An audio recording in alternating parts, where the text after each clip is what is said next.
Baik, assalamualaikum warahmatullahi wabarakatuh. Kembali lagi bersama kami di sini Persatuan Bengkulu dan Sumbar. Baik, kali ini saya ditemani oleh teman-teman saya. Yang pertama ada Saya Fadri Sertadensa, bisa dipanggil Fadri.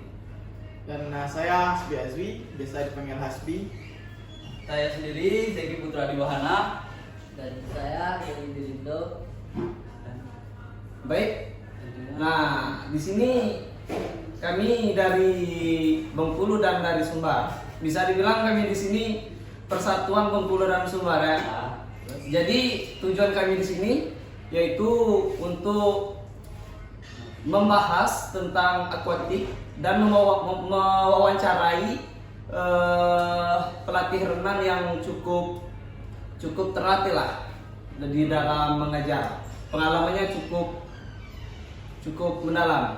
Jadi di sini kami ditemani oleh Kak Juwita. Perkenalkan, nama saya Juwita Harikasari, biasa dipanggil Juju. Saya dari klub BASA. Baik, sebelumnya Kak, sebelum kita masuk ke materi, sebelum juga kami bertanya sedikit tentang pengalaman Kakak selama melatih. Sebelumnya kami ingin bertanya tentang latar belakang Kakak, tentang pengalaman Kakak selama melatih.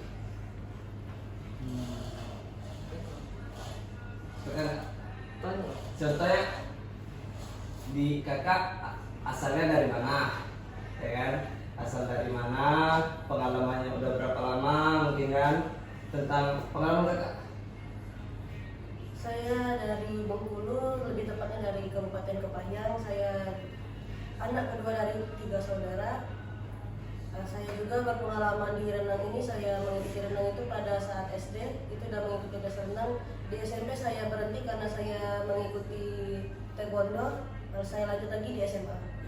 Jadi Kakak bisa dibilang renangnya dari kecil ya Kak? Iya. Ya, dari kecil. Nah teman-teman, jadi Kakak ini berasal dari Bengkulu juga nih. Jadi termasuk dari komplotan kami bertiga ya kan? Nah jadi kami berdua aja yang dari Sumbar.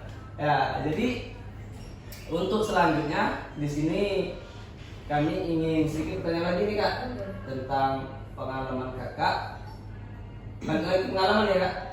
Pengalaman Kakak sebelum melatih, mungkin ada pengalaman Kakak mungkin trauma sebelum bisa berenang mungkin, atau kejadian-kejadian yang Tidak terduga. ya. Saya kemarin pernah itu ada teman minta ajarin, dia trauma dalam air itu karena pernah tenggelam. Jadi dari sana kan karena tahu permasalahannya, jadi kita cari tahu solusinya gimana.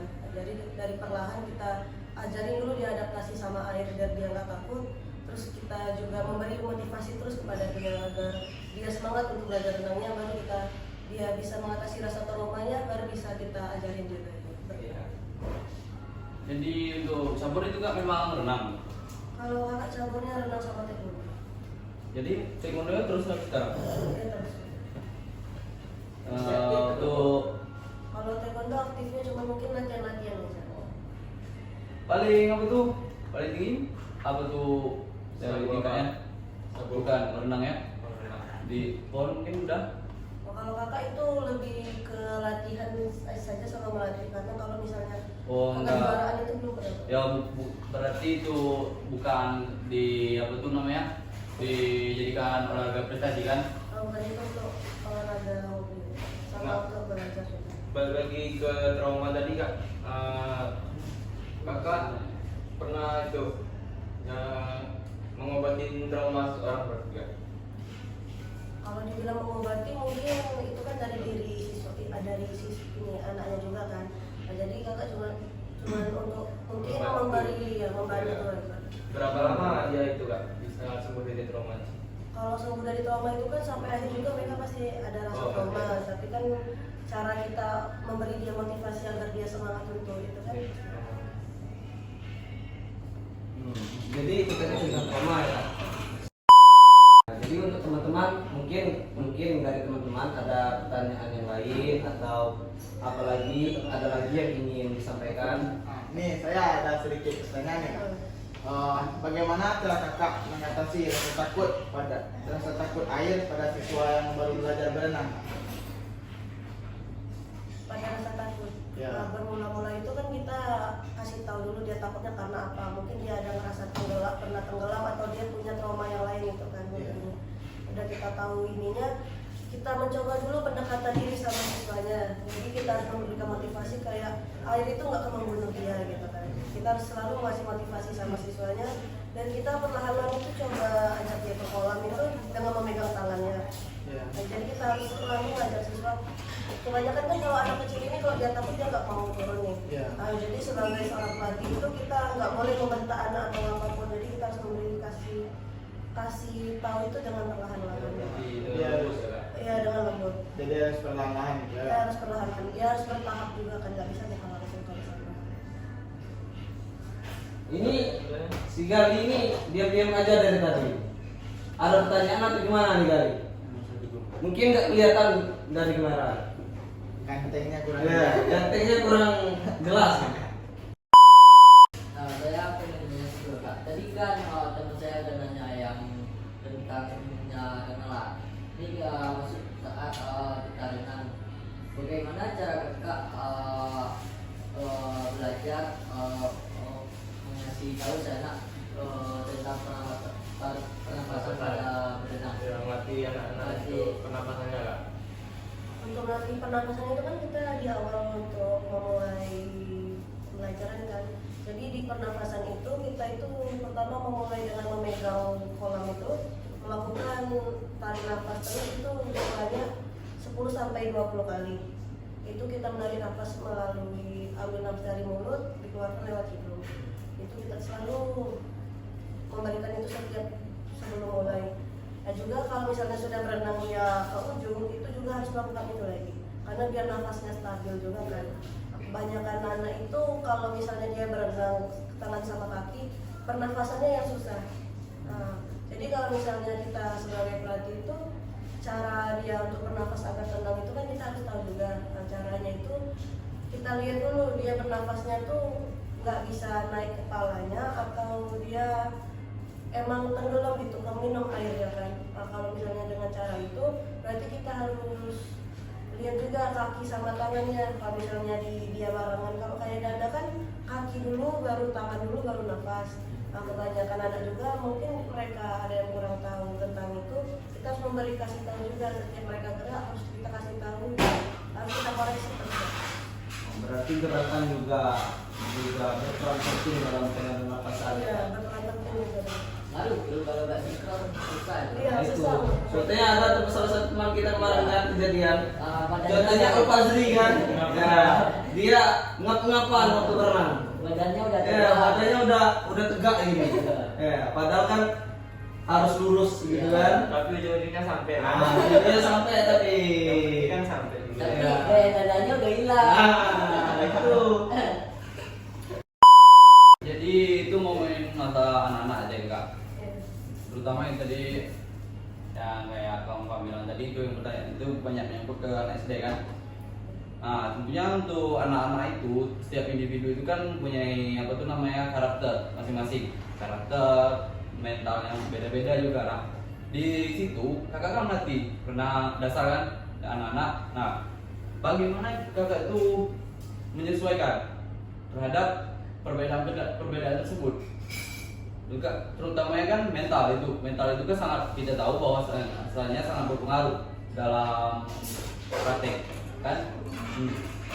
Terutama untuk anak-anak yang mengalami kesulitan mental mungkin yang seperti yang kawan bilang tadi trauma itu. Nah di situ kan kita sebagai pelatih itu harus banyak akal kan di situ. Nah jadi pertanyaan saya bagaimana cara kakak untuk mengatasi hal tersebut? Kalau untuk mengatasi hal tersebut biasanya kan kalau di TK itu mereka rame, nah, jadi nggak bisa kita melihat semua, ya nggak bisa melihat satu-satu. Nah jadi di sana itu guru TK juga berperan penting juga dalam pembelajaran. Jadi di mana misalnya kita mengajarkan, mau kita memberi motivasi kepada anak, guru TK yang lebih memberikan motivasi kepada anak karena kan mungkin anak tuh nggak bisa melihat kita semua. Misalnya anaknya 20, sedangkan kita cuma berdua. Nah jadi penting juga pada saat memberikan motivasi itu. Bilang untuk mental tadi, kan mental anak emang berbeda-beda tuh.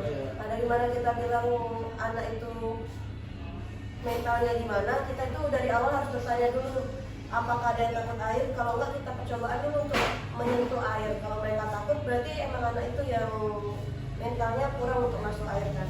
Dan jika mental anak itu yang kurang, berarti kita mungkin harus lebih berfokus pada anak itu dulu untuk biar dia bisa masuk airnya.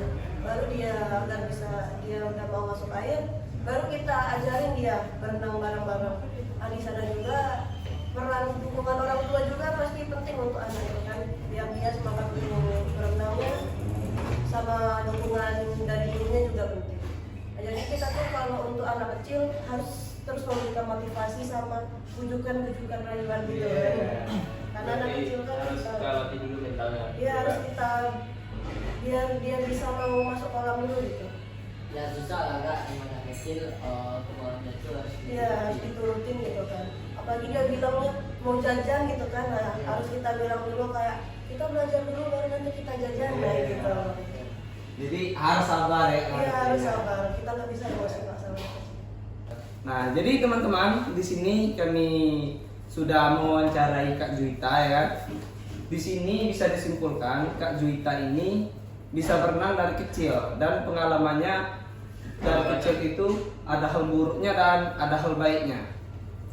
Kak Juwita ini mengajar udah berapa lama, Kak? Mati. Nah, Kalau berarti baru ini ya dari tahun kemarin. oh, baru 1 tahun, Iya. kurang 1 tahun. Jadi ini terakhir dari saya Kak. Di akhir wawancara kita hari ini, nah ini pertanyaan terakhir dari saya tuh apa pesan dari kakak pada seluruh anak-anak atau mahasiswa yang baru belajar renang untuk bisa lebih giat dalam berenang. motivasi. Ya, motivasinya. Pesan kakak aja lah. Pada pesan secara umum aja. Secara umum pesannya. Lalu ke motivasi atau gimana? Pokoknya pesan kakak terhadap orang-orang yang baru mau belajar renang. Pesan kakak itu renang itu kan emang penting, tapi jangan juga menjadikan renang itu beban. Jadi misalnya dia nggak bisa, harus selalu belajar. Motivasi juga dalam dirinya kalau dia berenang itu emang benar-benar untuk berenang, bukan untuk misalnya aku mau berenang karena mau dapetin abang ini ya gitu. Iya, untuk gaya-gayaan. Jadi harus tanamkan juga dari dirinya kalau berenang itu emang menyenangkan. Nah, jadi berenang itu nggak akan membunuh kita. Sama juga berenang itu nggak sulit gitu. Nah, jadi kita harus memotivasikan diri kita juga untuk supaya kita bisa berenang. Sama juga untuk yang baru belajar, kita itu nggak dikejar waktu untuk belajar berenang. Jadi belajar berenang itu santai aja, apalagi berenangnya kan. Jangan terlalu terburu-buru untuk nyampe garis finishnya, kecuali itu untuk lomba. Kalau kita untuk belajar ini kan yang Keselamatan. itu keselamatannya, kan berenang ini kan untuk keselamatan kita. Nah, jadi juga jangan terlalu terburu-buru, jangan terlalu panik juga untuk Step by berenang. step, kan? Iya, step by step juga. Itu untuk pesan kakak. Baik teman-teman, itulah pesan dari kakaknya, dari Kak Juwita untuk teman-teman mungkin yang belum bisa berenang atau mungkin lagi belajar. Itu tadi saran dari kakak. Oke teman-teman, jadi di sini kami sudah mewawancarai Kakak Juwita tentang apa itu sih renang, dan kami sudah juga mewawancarai sedikit pertanyaan-pertanyaan selama Kakak Juwita mengajar, pengalaman baik dan buruk Kakak Juwita, dan juga Kakak Juwita sudah memberikan saran untuk teman-teman yang saya bilang tadi mungkin baru belajar atau yang mungkin belum bisa belajar. Jadi di sini bagi teman-teman yang belum bisa berenang, di sini kata Kak Juwita tadi, jangan takut sama air. Jadi belajar tuh nggak ada kata terlambat ya. Nggak ada kata terlambat.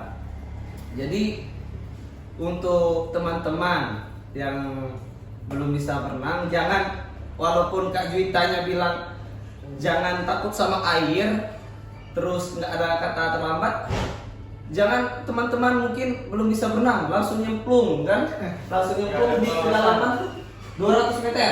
Nah, 200 meter nggak ada pengawasan, itu berbahaya gitu kan, ya kan? Mungkin. Nah, jadi itulah wawancara kami untuk mewawancarai Kak Dita, dan sedikit pertanyaan-pertanyaan kami mengenai tentang akuatik atau renang. Jadi mungkin itu aja ya kan? Ya. Ada lagi kan? Pas. Mungkin untuk Panas dan Tegar bisa belajar sama Kak Dita. Dia itu orang Curug ini. ya. Jadi katanya orang Curug dari Ya, satu daerah tuh. Satu daerah sama Panas sama Tegar. Oh, berarti pesan dan Ya. untuk Panas dan Ya. Bisa berenang. Baik, itulah wawancara kami hari ini. Mungkin kalau ada salah kata, Penyampaian yang salah. penyampaian yang salah, mungkin tingkah laku kami yang kurang berkenan, mungkin kan di wawancara ini, di forum ini, kami mohon maaf yang sebesar-besarnya. Untuk selanjutnya kami tutup aja kan. Kami akhiri. Wassalamualaikum warahmatullahi wabarakatuh. Sampai jumpa di lain hari.